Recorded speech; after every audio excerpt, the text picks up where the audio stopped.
what I would like is to ask you why counseling is so important.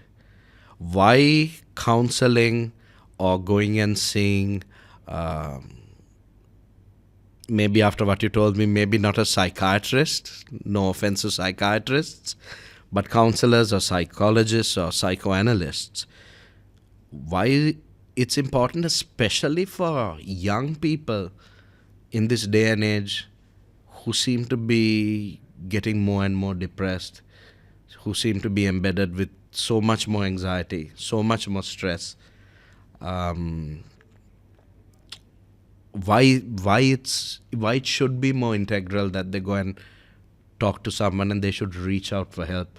We've seen the number of suicides, and I'm not saying that it's exponentially increased, but every few years we hear about people taking their lives, and we see that it's not just because of relationship problems, but sometimes it's for many other reasons as well.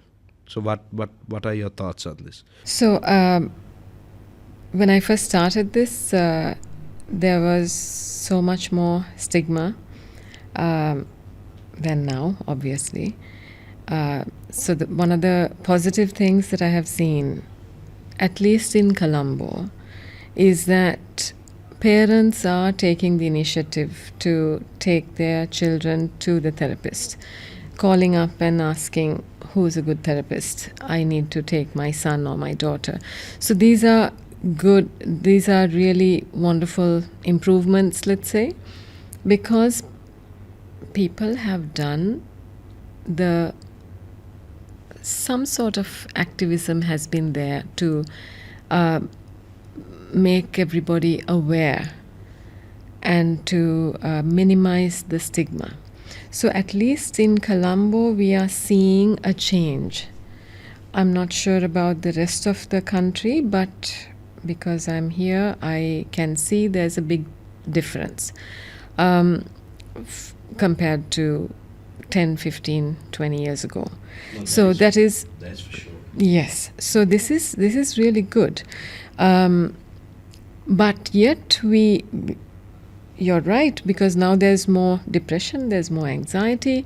So a lot of young people are facing quite a lot more, I feel, than years before. It could be that years ago we didn't really detect it, or nobody was there to talk about it. So we really don't know whether it was as bad 20 years ago, or